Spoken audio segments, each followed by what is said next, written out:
Hola minasan, bienvenidos a mi canal, yo soy Maru y en este vídeo vamos a hablar de las posibles referencias que pudo tomar Shingeki no Kyojin de la Segunda Guerra Mundial.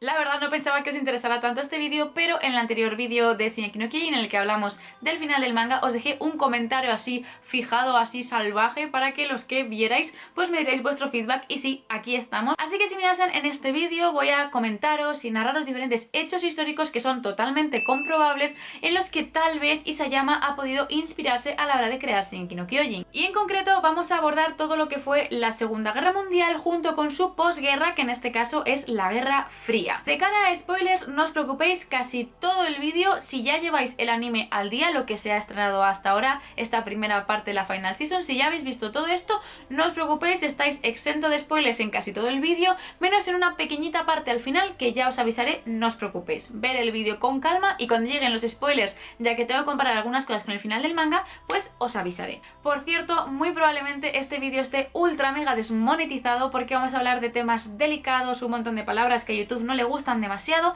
y aunque no esté desmonetizado muy probablemente no esté demasiado recomendado, así que si os gusta este vídeo no olvidéis apoyarlo un montón y compartirlo para que llegue a más gente, porque sí, hablar de estos temas aquí es un poquito complicado. Así que bueno, sin más dilación comencemos con lo primero y lo más importante, que es dónde nos ubicamos y en qué contexto vamos a movernos.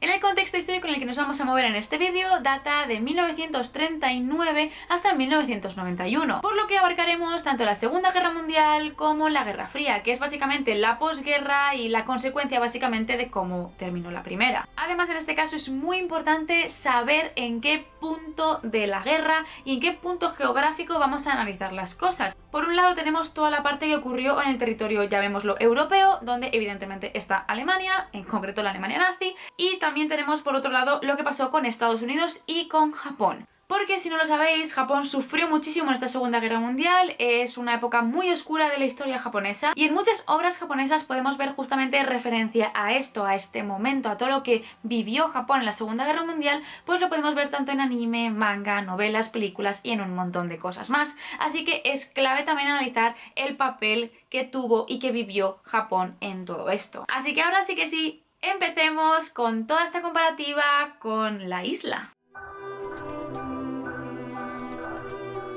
Algo que llevo leyendo bastante tiempo es que se compara mucho a la isla Paradis con Madagascar, que es una isla que se ubica al sur de África. Puede que muchos lo conozcáis por la película de Madagascar, pero bueno, es una isla que existe de verdad y que está justo al sur de África. Y es que si coges nuestro mapa mundi normal y lo giras y también lo rotas, os dará una idea similar a la ubicación de Paradis respecto a Marley. Y es que sí, Madagascar respecto al continente africano pues nos puede dar una idea más o menos pues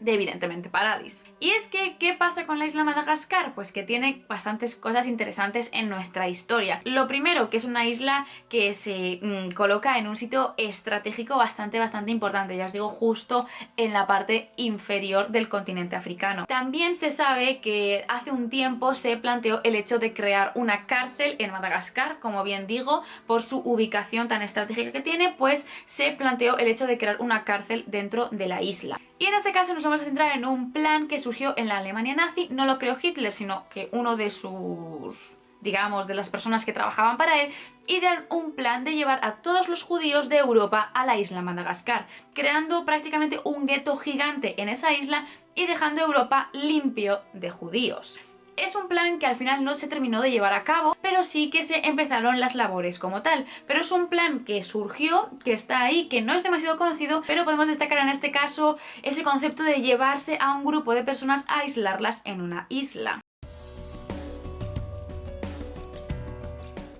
El segundo punto, que es muy importante, evidentemente son los muros, en este caso los muros que hay en la isla Paradis, pero el muro en sí, el concepto de crear un muro, una barrera, es algo que se ha visto mucho en nuestra historia. Y en este caso nos trasladamos a la Guerra Fría, en concreto a la ciudad de Berlín, capital de Alemania. Y es que todos habréis escuchado hablar o conoceréis la historia del muro de Berlín que se construyó para dividir la ciudad. Y yo personalmente cuando pude viajar a Berlín, porque es una ciudad que siempre me ha llamado mucho la atención, sobre todo históricamente hablando, ya que aparte del muro de Berlín ha sufrido muchísimas otras cosas más en su historia, pues en concreto aprendí muchísimo sobre el muro de Berlín que tal vez esté un poco malentendido o que a mí personalmente nunca me enseñaron de manera correcta. Y es que lo primero es que el muro de Berlín era circular, no era longitudinal que atravesaba la ciudad de punta a punta, no. Cerraba una zona de Berlín hacia a los aliados que estaban también invadiendo parte de Alemania, pero en Berlín capital también había una división en la propia ciudad. Y me diréis, algo que hay interesante en este muro, aparte de evidentemente históricamente hablando y demás, ¿qué hace especial a este muro? Y que hasta que yo, por ejemplo, no estuve allí y no me lo explicaron, nunca lo entendí de esta manera. Y es que el muro de Berlín se construyó para que no se entrara dentro de esa zona. Para que básicamente los alemanes que estuvieran en la zona soviética no entraran hacia la zona que estaba conquistada por los aliados. Es decir, la gente quería entrar dentro del muro, no salir de él, cuando muchas veces se nos plantea que del muro la gente quería huir, quería salir, y es todo lo contrario, la gente quería entrar dentro de los muros, porque es básicamente la parte de Berlín que más desarrollo estaba teniendo por justamente pertenecer a los aliados. Toda la parte económica, tecnológica y todo el desarrollo estaba justamente en esa parte, entonces para que desde fuera no entraran en esa parte es cuando se construyó el muro de Berlín. Y todo esto no para de recordarme al rey Fritz y cuando se llevó a los eldianos a Paradis. Y es que, aunque en un principio en Shingeki no Kyojin te presentan como si los muros fueran la prisión de los eldianos, vemos durante la historia que básicamente el rey Fritz se llevó a los eldianos y construyó los muros a modo de protección, y aunque también tiene ese concepto pues de castigo, de aislamiento y de pues básicamente intentar enmendar de alguna manera lo que se hizo en su día, pues literalmente esos muros son protección del pueblo, no como cárcel. Por lo que a medida que iba pasando Shingeki no Kyojin y se daba de verdad la connotación y el porqué de la construcción de los muros y qué es lo que realmente esconden esos muros, pues es cuando me vino a la mente todo esto de Berlín y el motivo real y el objetivo por el que se construyó el mismo. Y por cierto, os hago una pequeña anotación, y es que si os interesa todos estos temas históricos, estas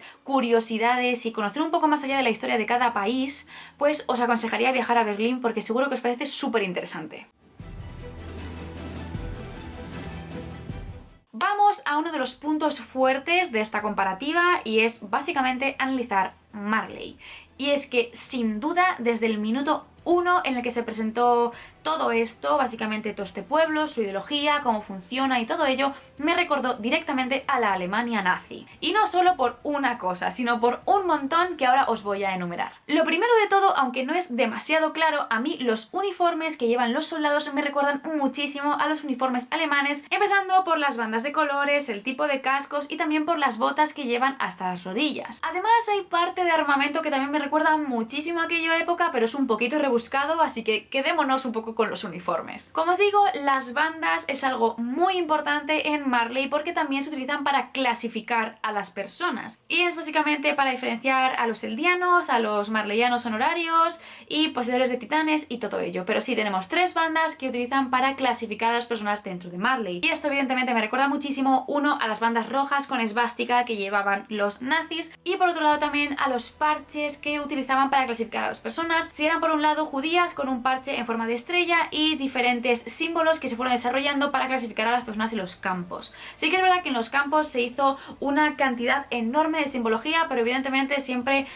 referenciándonos en este caso a la necesidad de clasificar a las personas y de ponerles un tipo de etiqueta. Es algo bastante importante y que pues evidentemente vemos también reflejado en el personaje de Gabi, y es que esa banda es muy importante para ella, significa, vamos, es su honor, su patria, su todo es esa banda que tiene, es muy clave y no se la puede quitar nunca.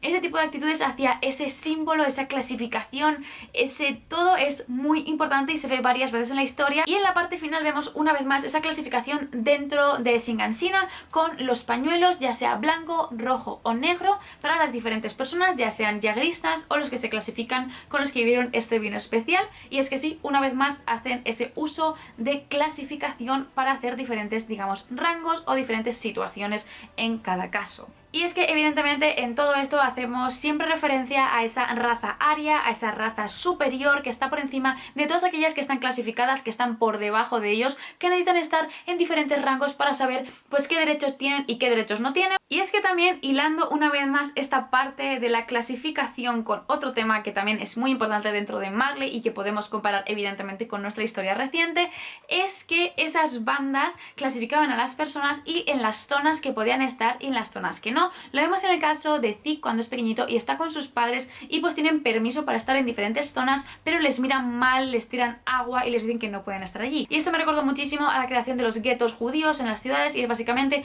un sitio acordonado en el que únicamente solo ahí podían vivir los judíos, y si salían de ahí evidentemente pues probablemente no lo contaran. Y es que sí, había una zona delimitada únicamente para que vivieran allí, y en este caso también se ve que está amurallado, que está con puertas, que está vigilado, y pues me recordó muchísimo a esta situación. Y lo último a mencionar en este caso, de cara a aquello que me recuerda de la Alemania nazi en Marley, es todo el tema de la ideología, el adoctrinamiento desde pequeños y el meterles en la cabeza a todos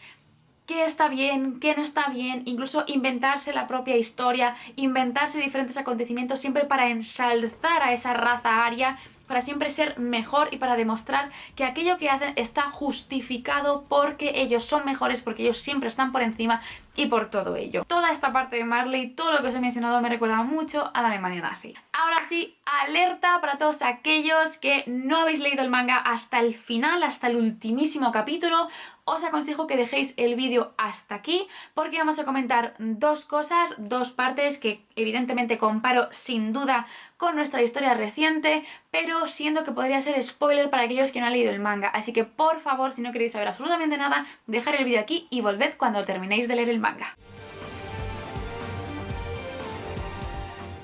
Bueno, empecemos ya con esta parte que también me referiré al manga, con Eren. Y es que sí, ha sido una figura muy importante, y es que básicamente a medida que va pasando el manga lo vamos viendo transformarse en diferentes cosas hasta el punto de ser literalmente un genocida. Hemos tenido muchas figuras bélicas y políticas, podríamos decir, que han tenido una implicación con un genocidio o que ha habido una intención genocida en sus actos, en sus políticas y en sus objetivos, podríamos decirlo de alguna manera, pero al que me voy a referenciar en este caso evidentemente es a Hitler. Y es que básicamente todo lo que representa a la figura de este hombre, todo lo que supuestamente sufrió, todo por lo que salió a defender la supuesta raza aria, todo lo que hizo sufrir a los demás para que su raza estuviera por encima, que básicamente su idea era destruir a todo el mundo menos a los suyos para proteger su tierra y su raíz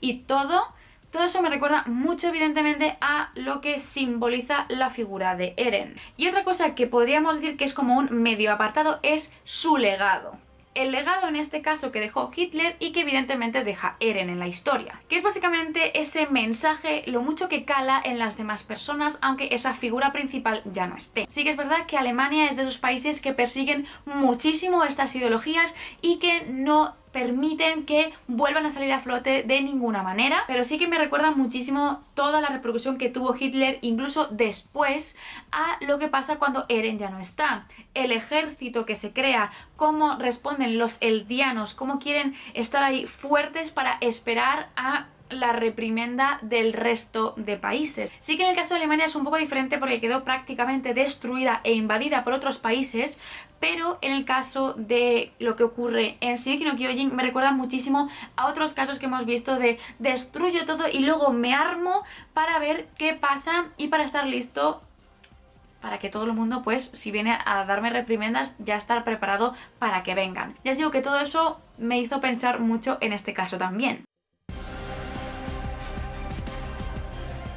Y para finalizar nos vamos a centrar en los héroes de guerra, y es que yo he visto muchas críticas a cómo Reiner y Annie han sido ensalzados como héroes de guerra, incluso también siendo Armin parte de este grupo. Y es que sí, no es la primera ni la última vez que ocurren estas cosas porque no dejamos de estar hablando de guerras, entonces siempre habrá ganadores y perdedores. Y en este caso vamos a centrarnos en la parte de Estados Unidos con Japón. Y es que nos toca recordar esas dos bombas atómicas que se lanzaron sobre Japón. Y es que sí, esos pilotos que se encargaron de llevar a Little Boy y a Fat Man desde Estados Unidos hasta Japón, soltarlos y a matar a decenas de miles de personas con ellos, fueron condecorados como héroes de guerra. Y sí, lo seguirán siendo. Y es que sí, estos pilotos son un ejemplo, pero no el único de lo que pasa evidentemente en las guerras, porque como digo, siempre hay algunos que ganan y otros que pierden. Por lo que sí, cuando terminé de leer el manga y vi por un lado lo que pasó con toda la ideología yagrista y por otro lado con los supuestos héroes de guerra, pues no dejó de recordarme a toda esta situación.